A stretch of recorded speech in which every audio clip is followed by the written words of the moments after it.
Hello everyone and welcome back to my channel. My name is Alana and today you'll be joining me for part 2 of If You've Liked This, Then You Will Like That recommendation video. I've got 4 different pairings to talk about and they range from young adult, contemporary, to urban fantasy to adult fantasy. If you've watched a couple of my videos lately and you like what you see, don't forget to hit subscribe so that you always know when I post and upload new content. Okay, so let's get stuck into it. We are going to start off with The Hate You Give by Angie Thomas. This is a phenomenal young adult contemporary novel. A lot of people have probably heard of it now because it did get a film adaptation, which I've still yet to see, but I did love this. And if you have also loved this, then I would recommend you check out Let Me Hear a Rhyme by Tiffany D. Jackson.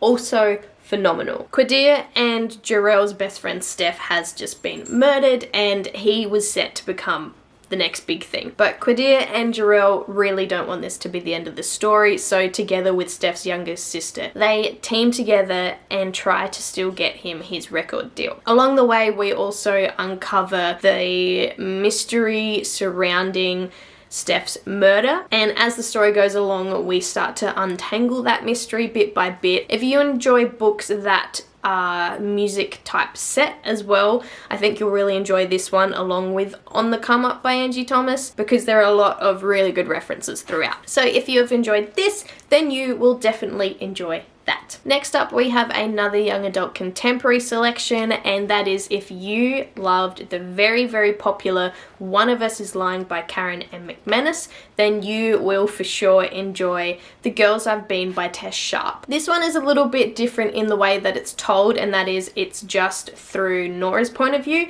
but you do get flashbacks from her upbringing and how that plays into the present day. So you have the A strand of the narrative is told throughout the day that is unfolding, and then the B strand flicks back to the lessons that she's learned and the girls that she's been throughout her life. These were some hard lessons to learn though, so that's where the child abuse and things like that do crop up in this novel. But again, very, very bingeable. It starts off with Nora as she is entering the bank, and she is kind of in an awkward situation because she is with her ex and also with their mutual friend who is now her new girlfriend. So an awkward situation that only gets more awkward / terrifying when the bank that they're in starts to get robbed. Evie has joined us, so if you hear snuffling, that's not me.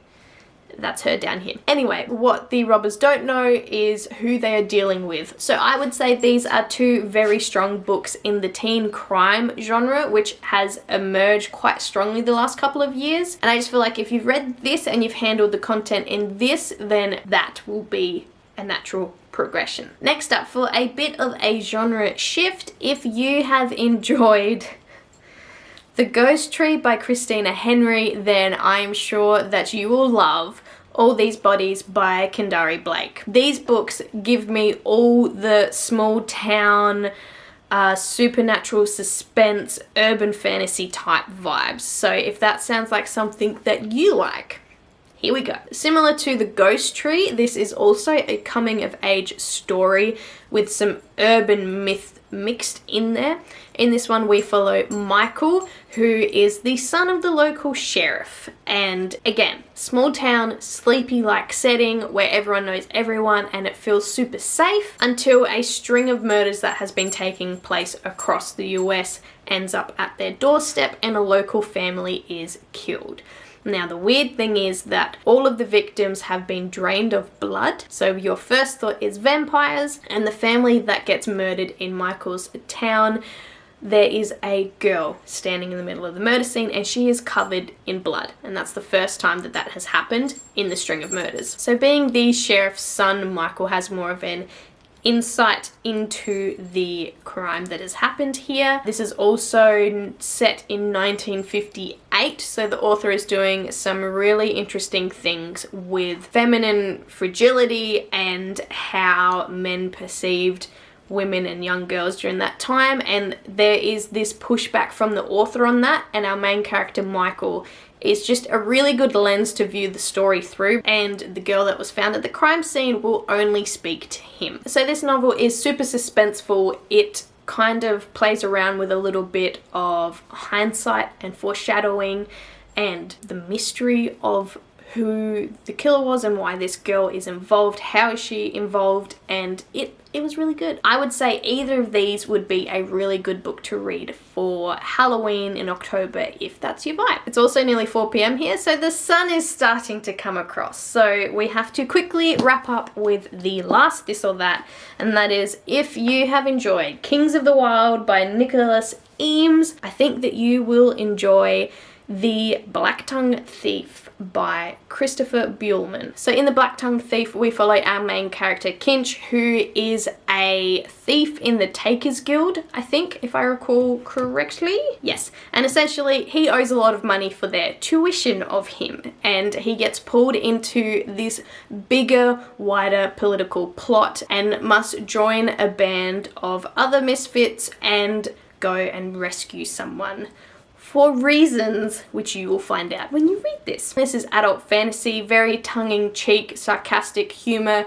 In this one, the narrator is talking directly to you as the reader as he recounts his life events and things like that. But I thoroughly enjoyed this one, and as the story progressed, I fell in love with the characters even more. In this one, you've also got a female knight warrior figure who has birds tattooed on her chest that magically come off of her chest and fight alongside her. You have like an apprentice witch. You have a blind cat that trails along for the ride, along with other characters who I won't say too much about because I don't want to spoil things. So if you are after a real good time and not like traditional epic fantasy, if you want something that makes fun of itself and plays around with a lot of humor but also includes a deeper look into topics of war and things like that, try this one for sure. So that's it. That was part 2 of my If You Like This, Then You Will Love That video. I hope that you enjoyed it. If I mentioned any of your favorite books, drop a comment down below and feel free to tell me all about it. Alongside of that, if you did like this video, don't forget to give it a big old thumbs up because it does help the channel and it does help me know what you guys are liking content wise. But as always, you can find me over on Instagram. I will leave my handle linked down below, and I will also leave a book review that I did do for The Black Tongue Thief down below as well. So that will be it for this video. Thank you so much for watching, and I will see you in another one. Bye!